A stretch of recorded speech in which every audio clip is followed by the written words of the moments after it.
Today on Building the Open Metaverse.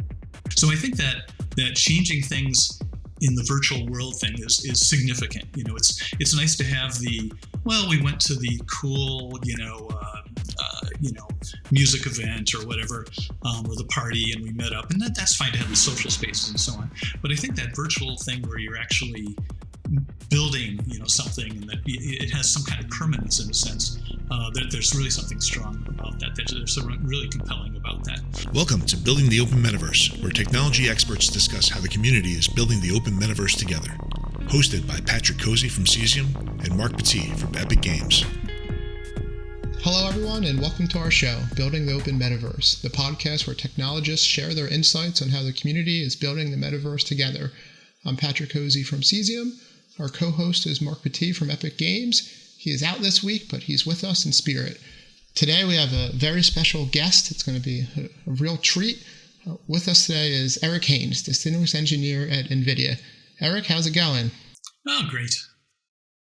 So, Eric, you've done many things in the computer graphics community over your career thus far. A few that I really appreciate. The 4 editions of the real-time rendering book as co-author. I think I learned as much from your books that I did in grad school. And I learned a lot in grad school about computer graphics. You've done so much else to support the community. Your Udacity course for interactive 3D graphics, I think, reached so many folks. Ray tracing news, I remember reading many of those articles and implemented a few of them as well. And more recently, ray tracing gems, everything you've done for the i3D conference. And then, thinking of Metaverse, so with Minecraft, what you did with Mindways for 3D export to do 3D printing or to publish out to Sketchfab. And then your work now at NVIDIA with Omniverse. So I could go on and on, but we'd love to hear, your journey to the Metaverse from your perspective. Yeah, it's funny because in preparation for this podcast, I have been sort of thinking about what, my history, as it were. And so I started out in high school in 1974 or something. There was a PDP-11 computer with, all of 4K. It had the little blinking lights on the front. You could toggle in your instructions that way. But there was okay, now bad things are happening on my screen. Discord, I forgot to turn off Discord. But anyway, right, it had blinking lights, you had all 4K memory, you would load up a compiler, or not an interpreter for BASIC or whatever, and that'd be 3 of your 4K. You had a little teletype for your output. I mean, it was nothing. But nonetheless, you could do kind of cool stuff. You could play games. You could, if you sent the right kinds of loops to your computer, you could make noises coming out of your transistor radio could pick it up, and just crazy things like that. Then I got to use the computer that used the school computer, the data processing one that I got to use Fortran, and I had punch cards and all that kind of junk, right? So it was basically old paper tape punch cards kind of day. But what was interesting to me was that back then, even then, I sort of had this urge to share, which was just, I translated a bunch of these basic games written in the language BASIC to Fortran. And so I wrote a letter to the People's Computer Company newspaper, which was just a enthusiast kind of newspaper saying, hey, I've done this translation, and here's my address. If you want them, I'll send you some listings. And I didn't think I'd get any responses, but I got about 50 responses of people going, hey, send me listings. And so I still remember, printing out a whole bunch of these and sitting on the floor and with a friend and cutting them out and putting them in, in envelopes, and sending them off with postage and all this. It's just such a, like you think about that now, and it's like, wow, that's so crazy. We used email. We had to go to the library if you wanted to look up a paper.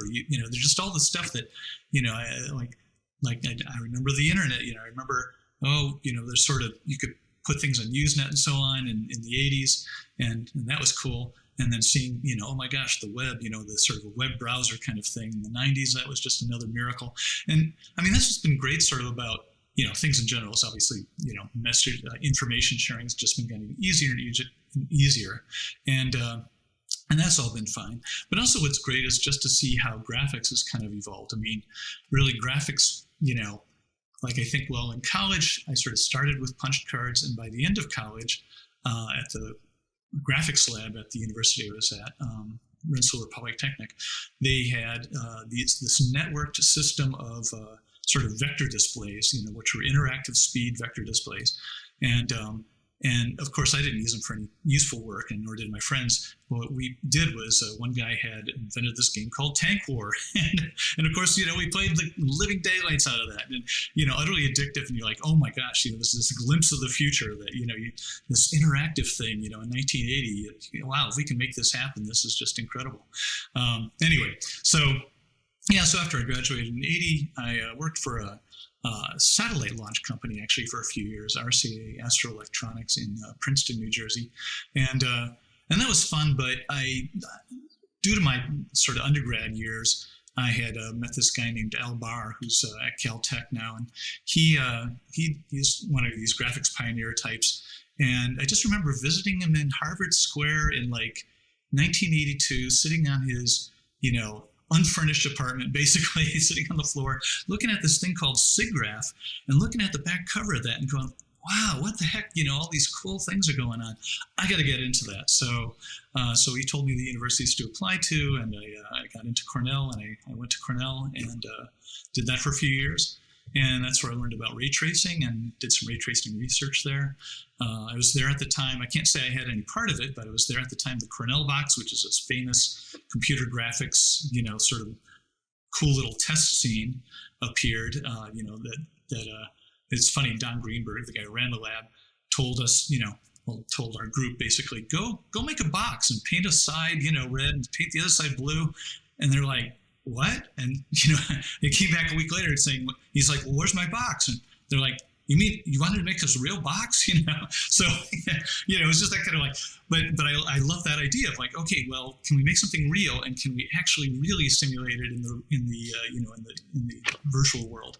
And I'm still doing that today. I mean, I've been sort of going back and forth with people about, well, can we just get a cheap light meter and, and like a light bulb and just calculate exactly what we should be getting, and how is our physically based rendering actually comparing to that?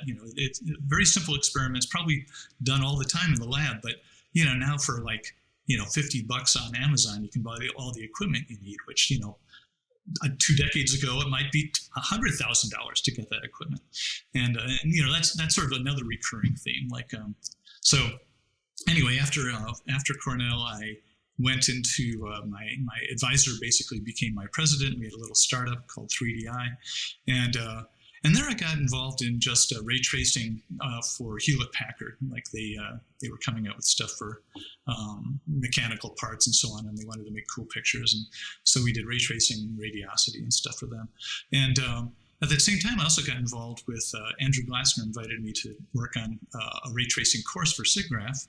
And that evolved into the first book about ray tracing, Introduction to Ray Tracing, which you can now download for free. I'm happy to say he was able to sort of free it from the publisher, and now it's free to download. And it's still valid. I mean, math doesn't rot. That's the the fun thing about textbooks and so on, is that that math, it's not like something broke and we've all decided 2 + 2 = 5. It's those are all still fine equations. But anyway, so. For me, one of the amazing experiences was that, so in 1987, I was working on a bunch of little databases, like little procedural kinds of things, like, here, let's just have a bunch of spheres that are kind of in a sort of fractally pattern. And I called that one Sphere Flake. That had the cool name, but just a bunch of these sort of test pattern kind of things. Because I wanted to test ray tracers. We're trying to sort of compare and go, well, what's a good algorithm? What's the fastest way to do this, that, or the other? And so I posted that code to what was before web browsers and so on, this thing called Usenet. I just posted the code about 3 weeks before SIGGRAPH, and I thought nothing more of it. I'm like, maybe someone will use it. And then I went to SIGGRAPH, and on the show floor, AT&T Pixel machines had actually taken my code and made it happen.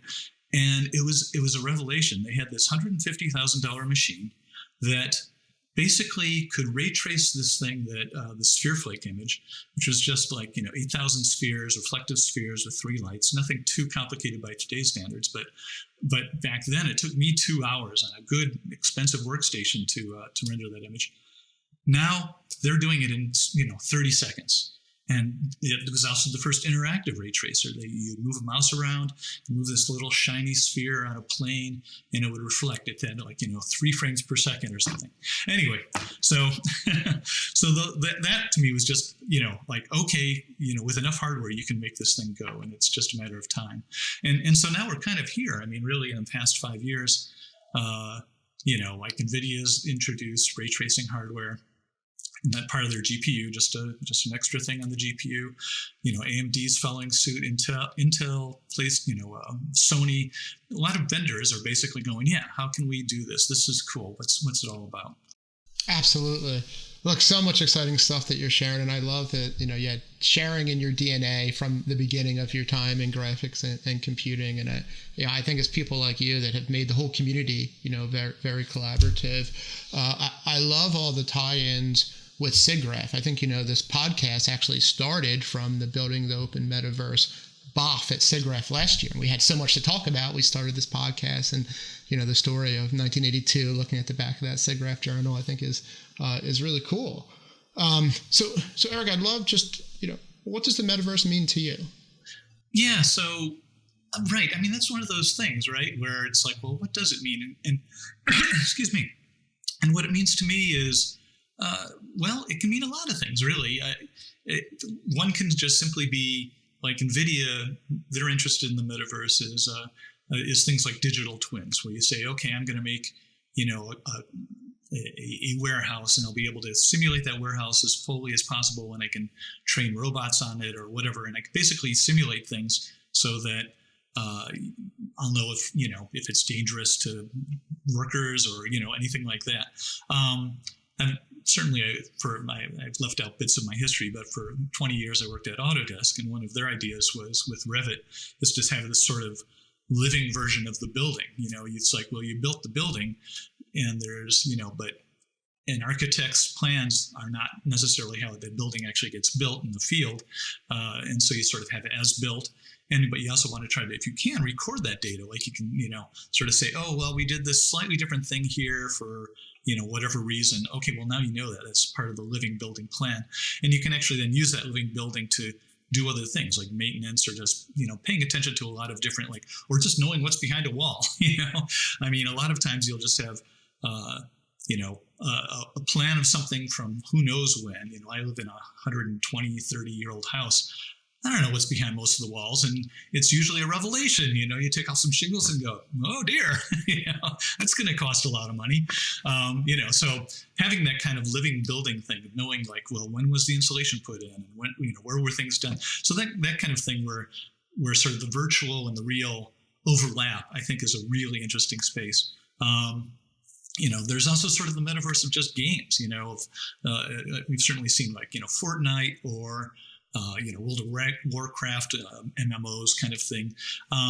But yeah, I mean, you mentioned Minecraft, and that one was, to me, really addictive because it was permanent in the sense that, you would do something in that world and that changed the world. It wasn't like World of Warcraft, where World of Warcraft, oh, I just killed the cool monster. Oh, don't worry, in 15 minutes, he'll be back. And you've basically made no physical changes, or virtual changes in that world, right?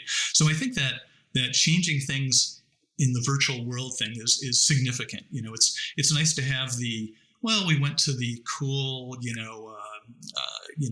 music event or whatever, or the party, and we met up, and that's fine to have these social spaces and so on. But I think that virtual thing where you're actually building, something, and that it has some kind of permanence in a sense.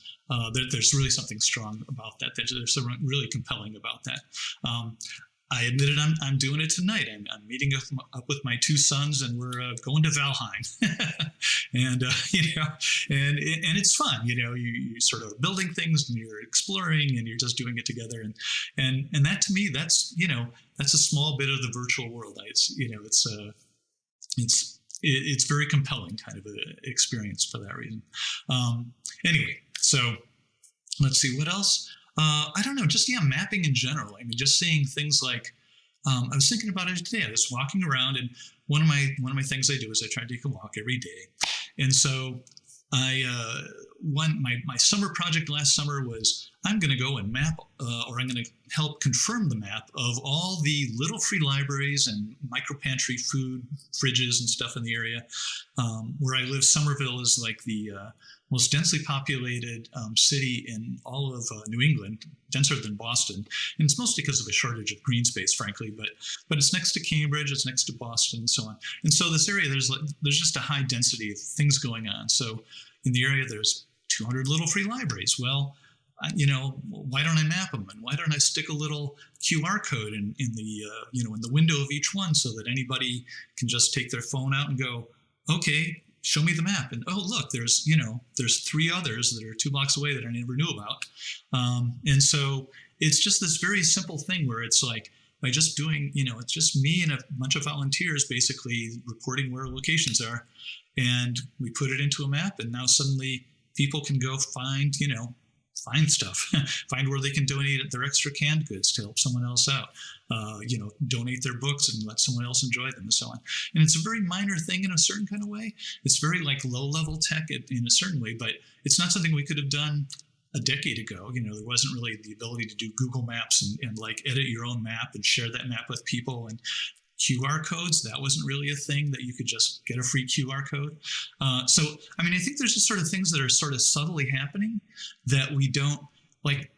For me, the metaverse, the ultimate is like the holodeck, right? As we all think, oh, Star Trek holodeck, we're all going to have these adventures in some, crazy space or something. And it's like, well, yeah, you could do that, but there's also just sort of this percolating, data is everywhere kind of thing. It's just hiding behind the surface. It's just, you have to pick up your phone and kind of look for that data, but it's right there. If in some cases, it's very close. Another wonderful example is like Google Translate. I mean, I hope that everyone knows that if you put Google Translate, an app on your phone, and you hold it up to a sign that's in a foreign language, it'll translate it for you in about the same font, about the same size and everything, and you just hold it there and you can read that sign. And that's just miraculous to me. I mean, that's like, that's basically like this sort of unseen information that the sort of virtual impinges on the real, and it's so cool. So one thing we were hoping to cover today was thinking about the cumulative work of graphics, of the SIGGRAPH community, of folks in games, movies, manufacturing, and how their work has really created the foundations for the metaverse, what it is today and what it can be in the future.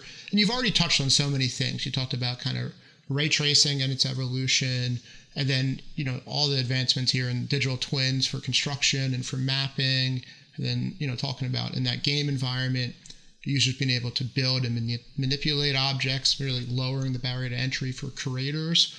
Were there any other kind of cumulative work that you wanted to talk about? Well, certainly graphics in general, for sure, of course. It's just, we've gone from very simple, scenes to, things like Unreal's nanite technology is just incredible. Like huge amounts of detail that you can get. And also, the compute power is not to be denied, I work for NVIDIA now. And so, the bragging rights is that like 7 out of the 10, fastest supercomputers have GPUs as their basis. Well, GPUs wouldn't have been around if there wasn't a consumer market that was, sort of in the mid 90s with 3D effects, and then NVIDIA and AMD or ATI at the time, coming out with consumer level graphics cards that brought the prices way down. So it's interesting how the consumer markets actually made it possible for all the other cool things to happen. We're doing digital twins of, the entire world's climate, so we can kind of see the effects of climate change and so on. But it's due to the sort of falling prices of games and so on, of consumer uses. So just seeing that's sort of a fascinating thing.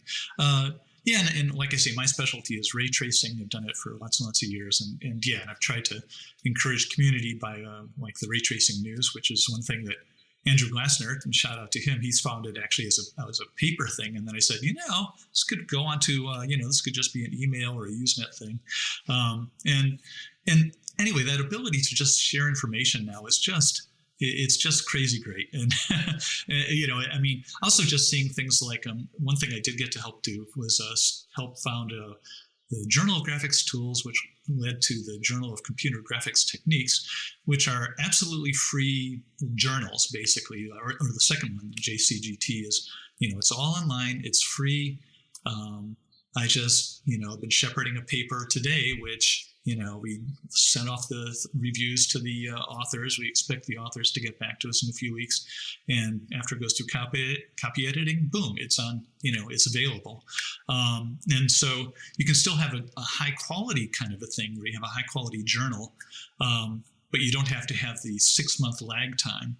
And you also don't have to have the, I just threw I threw my article onto, some PLOS or onto some, free thing, which is, I think there's still an editorial function in journals, for example. They don't necessarily have to be printed, but that editorial review, that peer review is really important, I think, for trying to sort of separate out the, good information from the bad, and also just to help the author to, refine their work and make it worth people's time. I mean, there's only so much time you only have so much time to read articles. So you want to sort of go to the places that have, you feel are higher quality. And so it's just exciting to see that, that evolution has occurred where, well, we really don't need the print. We really don't need the, the big publisher with lots of paper and a printing press off in Pennsylvania or whatever. We can do it for essentially free. It's Patreon at worst. You just need really a few bucks for a copy editor, and that's it. So I mean, that's what's exciting, is just how much a single individual can make a huge difference nowadays, as opposed to, it used to be just hundreds of people in a company to do something. Now you're seeing it all the time, where one person comes up with a great little thing and, changes the world. Yeah, and I'm a big fan of JCGT, and I love the philosophy of doing very pragmatic work and having it so available. And I agree with you that one person can really make a big impact. So when you look at the progress of the field, do you think that the second derivative is also increasing, that we're making more progress and making it faster? Yeah, I don't know. It's interesting. I went to a talk virtual with MIT CSAIL last week, and a week or two ago, and it was pretty interesting. The guy, his name's eluding me, but basically he sort of tracks algorithms. He and his group are trying to sort of look at all the algorithms and look at algorithmic progress, and about, you might go from like an n squared, I won't get into the technical details, but from a difficult, like a not very good algorithm to a better algorithm to a better algorithm. And he was kind of maintaining that that's kind of running out of steam on some algorithms, like a lot of sort of major kinds of algorithmic problems, like classic problems, that, we've kind of solved those big ones. And on one level, I was like, yeah, that's true. There's sort of a theoretical minimum that you can get to. But on the other hand, there's always new hardware. There's always new ways of data, what's important. I mean, like, for example, I think it just sums up as there's always a bottleneck, and that bottleneck changes. Like, it used to be back in the 80s, we would do instruction counts. Like, we'd go, oh, look, we want to multiply 3 times 5 plus 6. Okay, well, that's a multiply and an add. Okay, that's 2 instructions. That's really important. Okay, well, that became irrelevant, 20 years later, where we basically said, no, what's more important is how memory is. Like touching memory is slow. The memory is sort of this big pool of stuff you can use, but it's sometimes slow to get that memory. So that's the bottleneck. But then as you think about things like the metaverse or trying, Internet of Things and so on, you go, well, maybe it's the bandwidth, or maybe it's the latency. Like it's the round trip. It's like I get an information in, my headset responds, and then I respond to that information. There's some latency, some lag there. Is that the important thing? And how do we cut that lag down? And so, maybe 5G, will actually change that kind of bottleneck, because 5G is supposed to be, much, much faster, right? And so it'll be really interesting. I'm excited actually to see 5G hopefully really permeate and really become just like the common, like the norm. I'm hoping that people will go through at least one more upgrade cycle on their cell phones. That the cell phone market is kind of slowing down, and I think that's part of the reason we're interested in the metaverse, is because it's like, commercially, it's like, ooh, what's the next hot thing? But just seeing how just amazing the phone has become. But I think there's still even more there. So yeah, there's sort of this, in theory we've slowed down, but in a lot of ways we've really sped up as far as like going, look, we can just make, these processors are cheaper. We're literally putting, I forget what they call it. I think it's like I'm going to try to get the term right. Let's see. I'm look at it. It's the SuperPod is the marketing term. There's this thing where they basically hook together a whole bunch of these sort of GPU-based processors in a huge system. You get like, a terabyte of memory, you get petaflops of processing and so on. And, that's the kind of thing that we look at now and we go, that thing's like the price of, that's millions of dollars. But you go, well, again, I look at the Pixel machine 35 years ago, that was $150,000. My cell phone is way more powerful than the Pixel machine is now. So, I can't keep promising Moore's Law is going to continue and so on, but, there's a lot of there's so much interesting stuff happening in this area that, that's what's great about the field, right? Every 5 years, there's a new technology and you go, what's that mean? Anyway. I think like it would have been very cool to be around in the 70s when the field was really unfolding. But I'm really happy to be in the field today because we have so much compute available, so much work that's already been done. I think it's so exciting. So previously you mentioned that you're working on ray tracing and that you're working at NVIDIA. You want to tell us more about what you're up to at NVIDIA? Yeah, a few things. Let's see. One thing is this Omniverse project, which you guys have already had a whole session on, so I won't go into it too deeply, except to say Omniverse. What Omniverse means to me is it's basically a way to pull in data from different sources and be able to do cool things with it, like simulations and so on. I'm more focused on the rendering side of things, and really I'm kind of a very glorified quality assurance person right now. Like I'll try out the keyframer, or I'll try out this, various rendering things, and I'll be able to give hopefully very informed bug reports about, hey, this is wrong, and I think it's because your normal maps are maybe reversed, and you're not doing the proper blah blah blah or whatever. So I'm not programming so much per se, but I'm trying to look carefully that we're getting it all right. And so really lately my interest has been a kind of obscure thing in a way. It's something that we all think we know about, but I realized I've been in the field, 40 odd years or something. And I'm like, yeah, no, I really don't know that area that well, which is describing light. Like what we talk about, physically based light. Like, we talk about, we have a light source and it's giving off photons.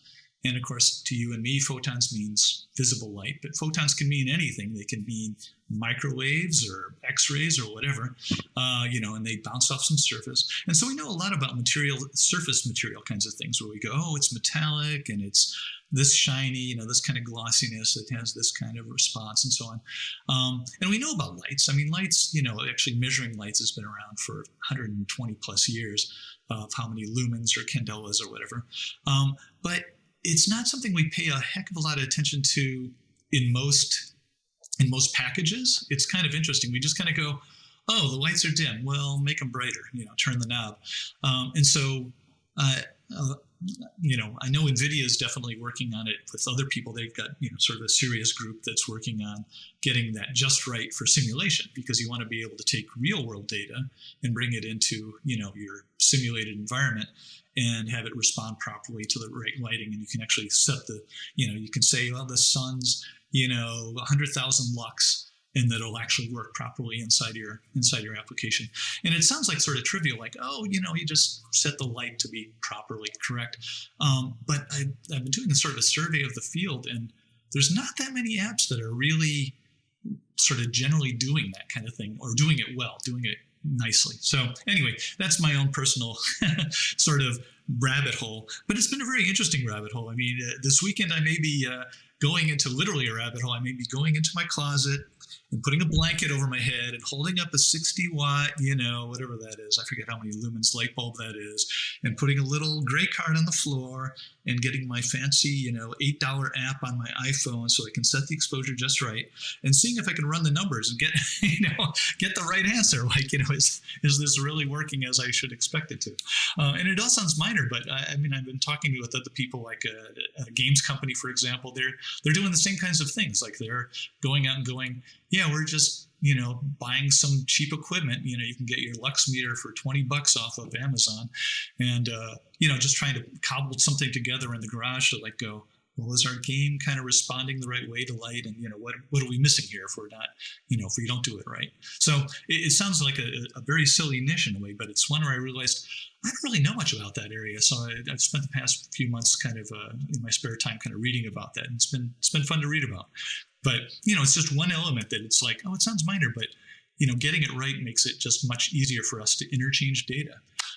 Speaking of which, I want to talk about USD a little bit, because that's the other thing I've actually been working a lot on in the past 2 years or so, is just trying to get USD, or trying to understand USD, for one, just what its materials and what its lights and so on and camera model is, and just testing it.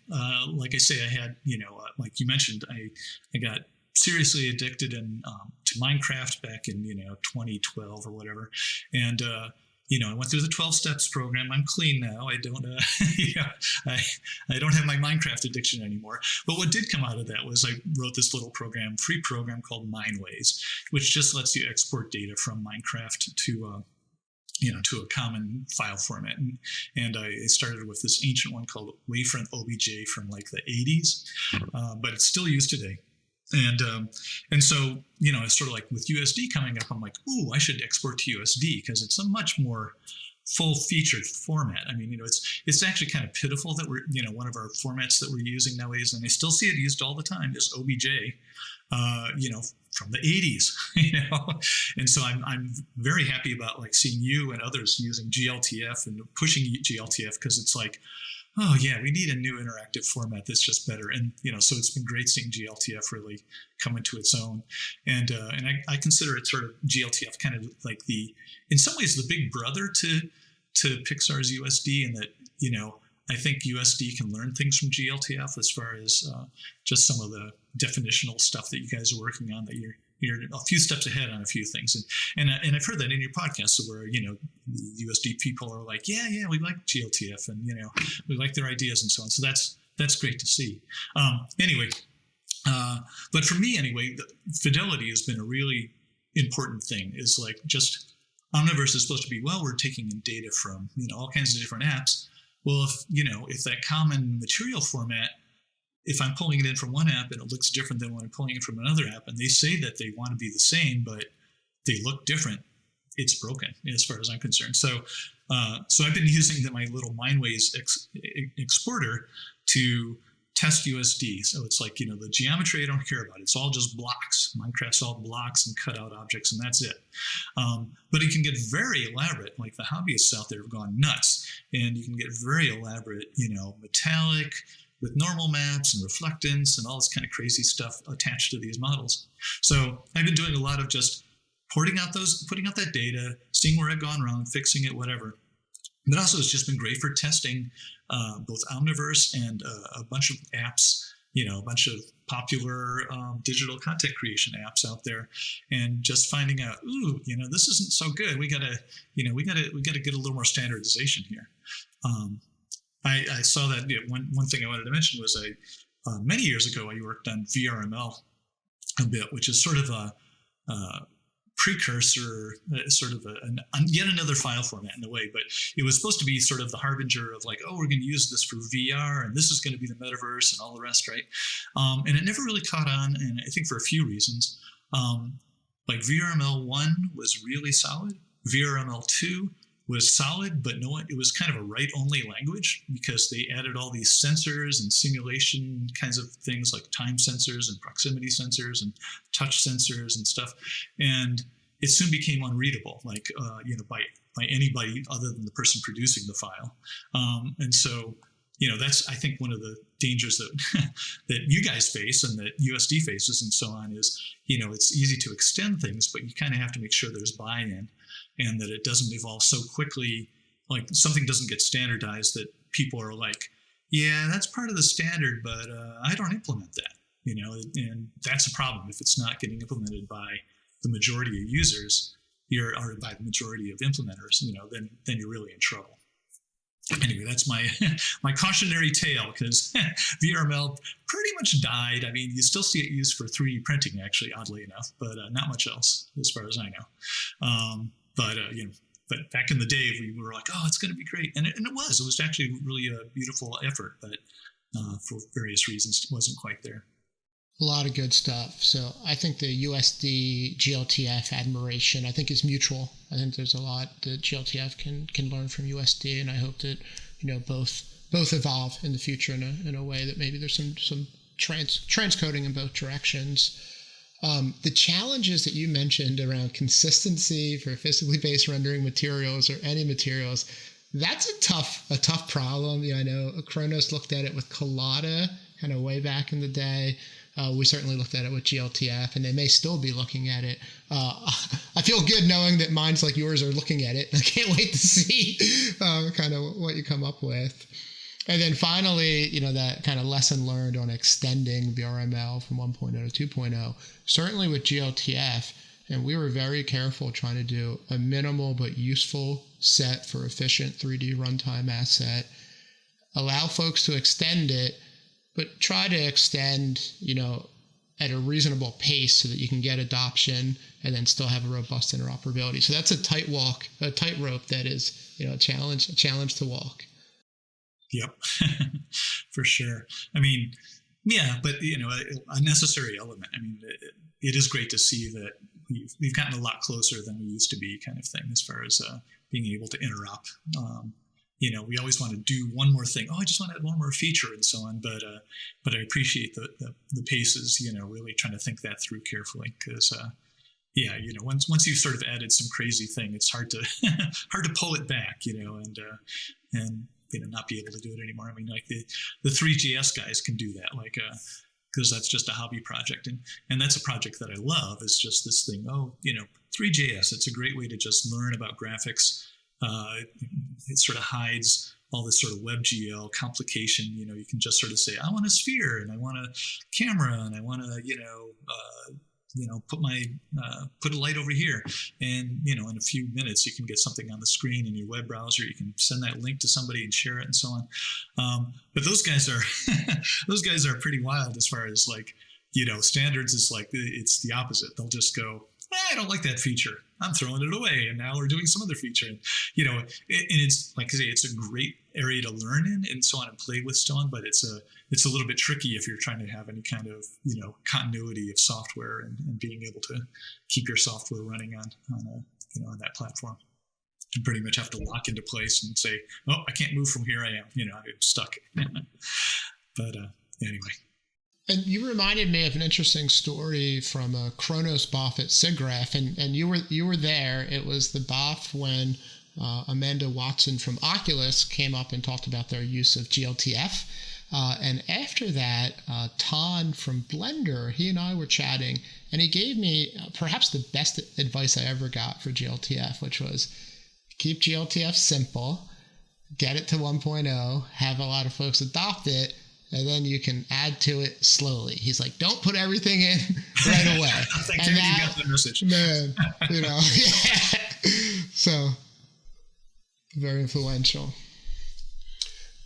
So, Eric, the next question I've been waiting to ask you. So, look, I want to ask you how folks can get into the field, into graphics, into the metaverse. And look, I really believe that there's like no one else better in the world to ask than you. And certainly, when I think of myself, I mean, you helped me get into the field, and I did a little research before this podcast, and I went back into my old Hotmail email, and I found the email when we first met. It was January 2010, and I sent you an email, and you didn't know me, and I said, Eric, love your books.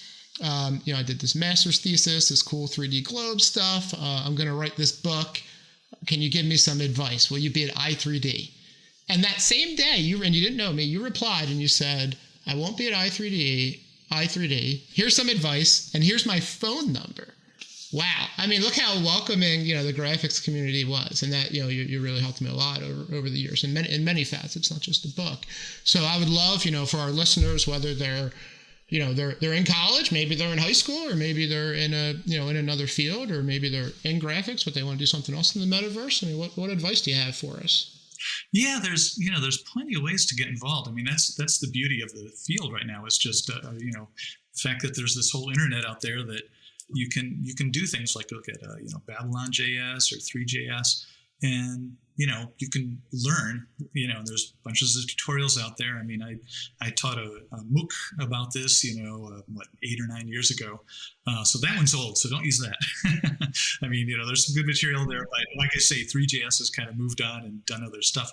But honestly, I mean, just looking at those kinds of packages, if you just want to, if you're interested in programming, or even if you're just interested in I just want to play with some objects and put some stuff on the screen, and send my grandparents a link and they can look at this cool thing that I did.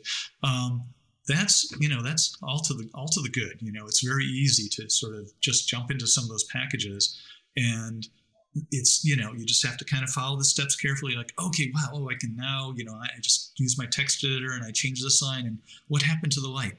Oh, ooh, okay, it changed to like that. Cool. Okay, what if I change the the shininess of that sphere? Oh, okay, that's what that does. And by just experiment, you can sort of quickly get some really good, solid, honestly, graphics knowledge from just your own experimentation, if you want to do it that way.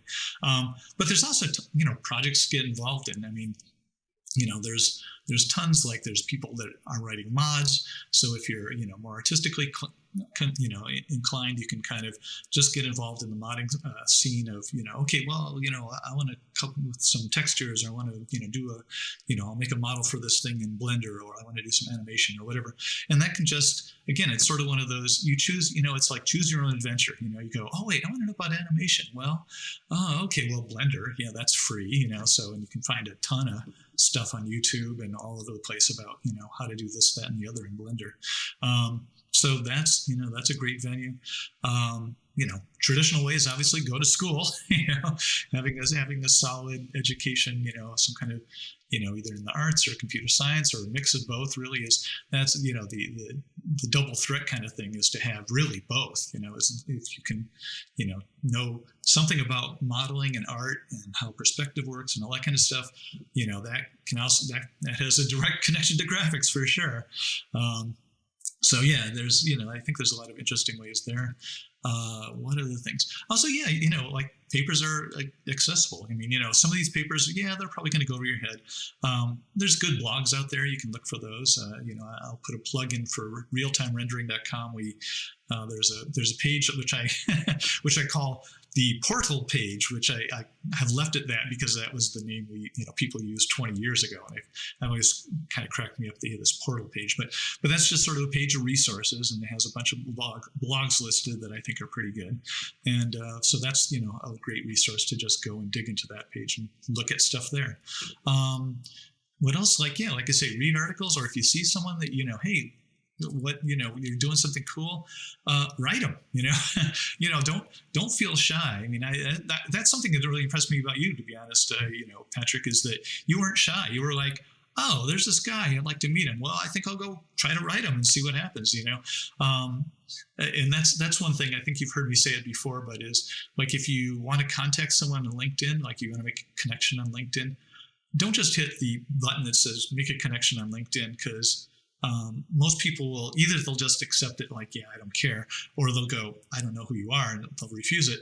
But if you actually write them and say, well, I read your article, it was really interesting, but I didn't really understand this part, or, oh, I wanted to talk to you about that, or whatever, that's something I'll respond to. I mean, that's something that, if you see, oh, wow, this person's putting in more than the 2 seconds that it took them to click that connect on LinkedIn button, that means something. People like to know that their work's getting used. If you've written a book or an article or whatever, and someone writes to you and says, oh, I have a question about this, I'll try to find the time to respond, because that's, that you're the 1 in 1,000 who's actually making the effort, interested in the topic. And I want to encourage that. So that's where I tend to go. That's such good advice. And once in a while, people do email Kevin or I about the 3D engine design for Virtual Globes book, 11 years later. And we really do make an attempt, to give some type of useful response. So I think that's great advice. And then, you encouraging folks that the barrier to entry to get started with the 3GS or Babylon is so low is great, right? You can jump in and experiment. And then the fact that you can contribute and build either on the technical engineering side or on the art side, right? I think there's many ways to play, so that's awesome. So Eric, we've talked about so much. Is there anything we didn't talk about that you want to? I could blab on this stuff for hours, but no, not particularly. I mean, I think like I say, I think it's just interesting to sort of see, well, you're in the sort of GIS field, and it's just fascinating to sort of see, like I say, that sort of permeability or something between, sort of virtual and the real world. Like, I mean, unfortunately, we're seeing it in things like Ukraine and so on, where, open source intelligence, the Bellingcat people and so on, they're trying to figure out things. But I think there's just, just open source mapping or, it's fascinating. And I think we'll kind of go like in 20 years, like, wow, they didn't wear cameras back then that kind of just mapped their whole area and, detected potholes or detected, like that's just the norm now. You have like these sensors that, are picking up data. Right now we're sort of individually smart sensors. We can go like, for example, in Somerville, we have this 311 app, and we were the first ones in the state, and now a bunch of places have it, which is, you basically have an app where you're standing somewhere and you're like, there's a pothole right here. And it's, you bring it up, you say, there's a pothole right here. And, and it'll obviously, because of GPS, it'll know where it is and all that. And within a week, it'll get fixed, which is really miraculous if you think about it, because that's something, you really had to have a big effort to like tell where the pothole was, 10 years ago. And I think it's going to be the same as we go. It's like, there's sort of to me, a little bit, scary nanny state kind of thing where we're putting cameras on all the corners. But, I think that can happen in different ways. I mean, we're already sort of seeing that with people with their cell phones, explicitly photographing things. But I think that you can also have sort of an implicit, like, you are sensing something about you and you're willing to share that data. And I think that's just huge. That will just continue. And we're going to just see a lot of interesting things going on there. Anyway, that's my only other kind of obvious thing that many people have said, but it's just, you just see it coming. I think there's just a lot of interesting ideas coming out about that kind of stuff. Yeah, and it's accumulation of so much technology, right? It's so many different types of sensors. They're widely available. There's more bandwidth. There's more compute. The appetite for digital 3D content. Yeah, it's interesting. Yeah. I mean, even in the next year, I'm looking forward to, I guess, Snap with Snapchat. They're having some spectacles come out for AR, and Apple's rumored to have something next year, maybe next spring or something. So we'll see. But it's just, I don't know what it'll be that triggers things. It's I mean, as much as I love the Oculus Quest 2, it's kind of a biggie, heavy, bulky thing. It's not what we all dream of, which is the lightweight glasses that we can maybe tap and do something with, or, but there's other things going on. I mean, like technology of just being able to talk to your sort of smart speakers. Alexa, I ask it for the weather. I put a timer on. Maybe that's not it. But, walking around, it'd be like, okay, wait, I want to talk and sort of, immediately get some kind of response. I can imagine that happening on a different form factor. But anyway, it's exciting to think about, but not my area of expertise. Hopefully the people listening to this are the guys who are, you're all doing this cool stuff and making it happen. So go for it. Great. Eric, we like to wrap up the show with a shout out. Is there any person or organization you want to give a shout out to? I do. I was thinking about this, and it's kind of a silly one in a way because it's sort of very old school, but I think it's really critical, which is archive.org, which is just, kind of the, where all the old dead web pages can be found because people will have a cool blog or cool articles or whatever, but they're not, they're not published or they're not, formally put into some archive. And so archive.org is great. I mean, Wikipedia depends on it, really. If you see a lot of their, if you want to click on a footnote, they'll often just go right to the archive.org thing, because they know that'll be there, as opposed to some web link that the webmaster rearranges the website, and even if the website's still there, the link's dead. So so that they do good things. I just contributed some money to them, so I recommend you all give them a few bucks if you can, because it's just a huge deal. Excellent shout out. Well, Eric, thank you so much for joining us today. And thanks everyone for listening. We really appreciate it.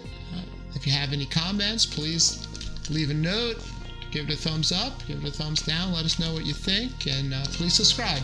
Thanks, everybody.